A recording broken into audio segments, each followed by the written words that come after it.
কেমন আছো বন্ধুরা? আশা করি তোমরা সবাই অনেক বেশি ভালো আছো। আমিও ভালো আছি। তাই তোমাদের জন্য নিয়ে আসলাম আমি নতুন আরেকটা গল্প। আশা করি এই গল্পটিও তোমাদের কাছে খুব ভালো লাগবে।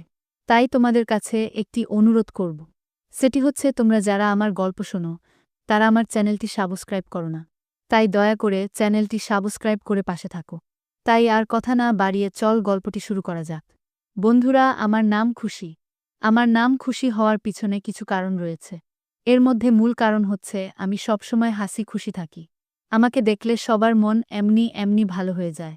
আমি জানি না কেন, যার কারণে সবাই আমাকে খুশি বলেই ডাকে। বন্ধুরা, আমার বয়স ৪২ বছর। আমার একটি ছেলে রয়েছে এবং একটি মেয়ে রয়েছে। আমার স্বামী গত ৪ বছর আগে মারা যায়। যার কারণে আমি আমার ছেলে এবং আমার মেয়ে ঢাকায় একটি স্বনামধন্য এলাকায় বাসা ভাড়া করে থাকি। বন্ধুরা, আমি একটি ক্লাবে জব করতাম। সেই জবের ইনকাম দিয়ে আমি আমার সংসার চালাইতাম। যা ক্লাবে জব করার কারণে তোমরা যারা ক্লাবে যাও তারা বোঝো যে কি রকম পোশাক আশাক পরতে হয়। বন্ধুরা, আমার ছেলের বয়স ২৩ বছর। ও একটি ইউনিভার্সিটিতে অনার্স 3rd ইয়ারে পড়াশোনা করতেছে এবং আমার মেয়ের বয়স ১৯ বছর।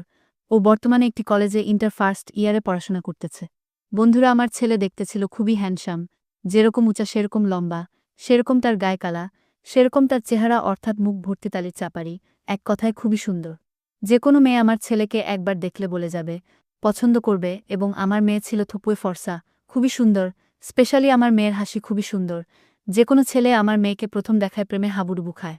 যাই হোক, আমার ছেলে আমাকে মাঝে কিছু না কিছু গিফট করত। এবারও কোনো কম না। সে আমাকে একটি শাড়ি উপহার দেয় এবং একটি অর্থাৎ একটি শাড়ি সেট, যেখানে কিনা ব্লাউজ, শাড়ি সবকিছু ছিল। সে আমাকে সন্ধ্যাবেলায় এনে দিয়ে বলে, আম্মু তুমি পরে আসো, আমি তোমাকে দেখব। আমি শাড়িটি দেখে খুব খুশি হয়ে যাই, কারণ শাড়িটির কালার এবং শাড়িটির ডিজাইন ছিল খুবই সুন্দর। তো আমি বললাম, এখনই পরতে হবে বাবা। ও আমাকে বলল, হ্যাঁ, আমি তোমাকে দেখব। তাই আমি হস্তদন্ত হয়ে রুমে চলে যাই শাড়ি পরার জন্য। একটা কথা বলে রাখি, আমার মেয়ে তখন বাসায় ছিল না। ও তখন প্রাইভেট পড়তে গিয়েছিল। আমি শাড়ি পরলাম, কিন্তু আমি আমার ব্লাউজের ফিতা বাঁধতে পারতেছিলাম না। যার কারণে আমি আমার ছেলেকে বললাম, বাবা এটা টাইট হয়ে আমার এটা হচ্ছে না। তখন সে একটু মন খারাপ করল। আমি তখন তাকে বললাম, সমস্যা নেই, তুই আগামীকাল যে এটা চেঞ্জ করে নিয়ে আসিস। ও বলল, আচ্ছা ঠিক আছে আম্মু, কিন্তু এমনি তুমি তোমার অন্য ব্লাউজ দিয়ে পরে দেখাও বা কোনো কিছু ছাড়াই দেখাও, সমস্যা নেই। আমি তখন একটু অবাক হয়ে বললাম, কোনো কিছু ছাড়া বলতে? ও আমাকে বলল, বোঝো না। তখন আমি এত কিছু মাথা কামাইনি, কারণ আমি একটু ওয়েস্টার্ন কালচারের মেয়ে ছিলাম। তো আমি তাকে কোনো কিছু ছাড়াই দেখাইলাম। তখন সে কিভাবে জানো আর চোখে আমার দিকে তাকিয়েছিল এবং বলল, আব্বা, আমার আম্মুকে কত সুন্দর লাগতেছে। এরকম মেয়ে যদি আমি ভাগ্যে পেতাম, তাহলে আমি বিয়ে করে ঘরে বু করে রাখতাম এবং পায়ে রাখতাম না, হিপলে কামলাবে, মাথায় রাখতাম না, ওখানে কামলাবে এরকম। তখন আমি খুব খুশি হয়ে যাই। খুশি হয়ে লজ্জা পেয়ে আমি তাকে বললাম, যা, কি সব বলছিস? তোর জন্য আরও অনেক সুন্দর মেয়ে আনব। তখন সে আমাকে বলল, না আম্মু, আমার তোমাকেই চাই। তখন চেঞ্জটা আমাদের কাছে খুবই হাস্যোজ্জ্বল ছিল। এভাবেই আমরা কথা বলি।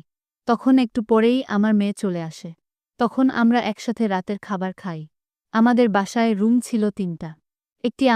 একটি আমার ছেলের এবং আরেকটি আমার মেয়ের। আমার ছেলের একা ঘুমাইত।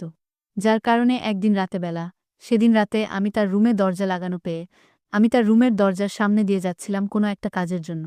তখন আমি শুনতে পারি তার রুম থেকে একটু অদ্ভুত সাউন্ড। বন্ধুরা, তোমরা বুঝতেই পারতেছ কি সাউন্ডের কথা আমি বলতেছি। সেগুলোর সাউন্ড। তখন আমি অবাক হয়ে যাই এবং কেমন যেন সুর করে উঠি। তখন আমি আর কিছু বলিনি তাকে, আমি আমার কাজে চলেছি। তোমাদেরকে বলে রাখি বন্ধুরা, আমার কাজ ছিল বেশিরভাগ সময় সন্ধ্যা থেকে সন্ধ্যা ৬টা থেকে রাতে ১২টা পর্যন্ত, যার কারণে আমার রাতে আসতে আসতে দেরি হয়ে যায় এবং আমি সারাদিন বাসায় কাজ করি। রাতের বেলা আমি ডিউটিতে যাই। তো বন্ধুরা, আমি সেদিনও ডিউটিতে চলে যাই। আমি পরেছিলাম একটি কেঞ্জি এবং একটি টাইট জিন্স, যেটাতে আমার শরীর সম্পূর্ণরূপে বোঝা যাচ্ছিল। আমার মেয়েকে আমি বিদায় দিলাম এবং আমার ছেলে তো রুমেই ছিল। আমি তাকে আর বললাম না। সেদিনের মতো আমি চলে যাই। রাতের বেলা আমি আসি। আমার ছেলে দেখে আমার জন্য অপেক্ষা করতেছে। তখন আমি আসা মাত্রই ও আমাকে পানির এগিয়ে দিল, সবকিছু এগিয়ে দিল। আমাকে বলল, কোনো কিছু লাগবে? আমি বললাম, না, আপন কিছু লাগবে না, সমস্যা নেই।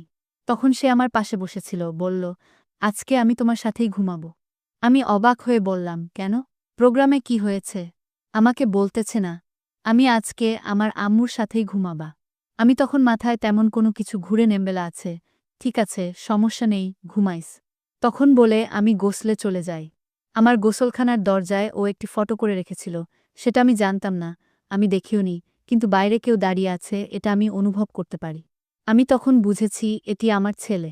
যাই হোক, আমি তখন আমার মতো গোসল শেষ করে একটি গামছা পেঁজে রুম থেকে বের হয়ে দেখি যে রুমে দরজা খোলা। আমি তখন আসলেই বুঝতে পারি যে এটি আমার ছেলে ছিল। তখন আমি দরজা লাগিয়ে ড্রেস চেঞ্জ করতে যাই।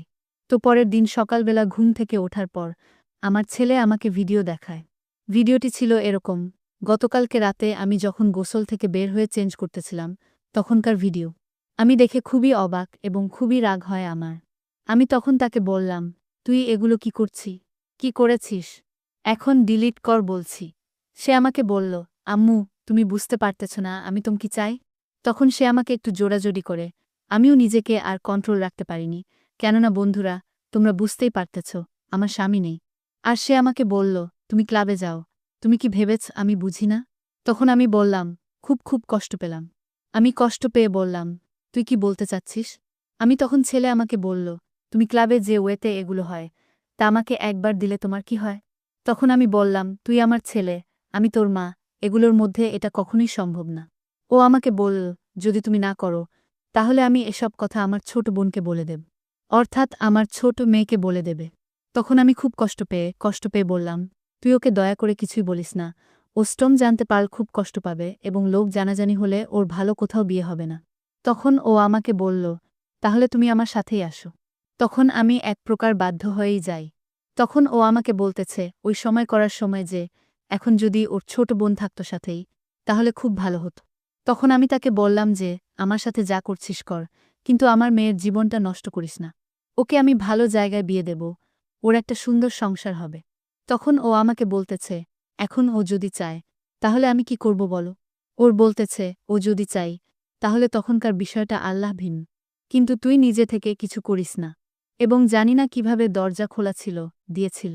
ও দেখতেছি মানে অর্থাৎ আমার ছোট মেয়ে দেখতেছি, দরজা দিয়ে ওকে মেরে দেখতেছে। তখন আমার ছেলেটা দেখতে পেরে ওকে রুমের ভিতরে আসতে বলল।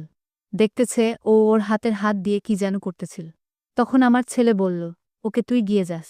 তখন আমার ছোট মেয়ে লজ্জা পেয়ে গেল। তখন ও বুঝতে বাড়ি থেকে, তখন ও কাছে এনে আমার ছেলে আমাকে এবং আমার ছোট মেয়েকে একত্রে। যাই হোক বন্ধুরা, এটি ছিল এই গল্পের প্রথম পর্ব। তোমরা যারা দ্বিতীয় পর্ব শুনতে চাও তারা কমেন্টে দ্বিতীয় পর্ব লিখে দাও, তাহলে আমি বুঝব তোমরা দ্বিতীয় পর্ব শুনতে আগ্রহী। যাই হোক বন্ধুরা, আজকের গল্পটি এ পর্যন্তই। সবাই ভালো থাকো। দেখা হবে, কথা হবে আরেকটি কোনো গল্পে।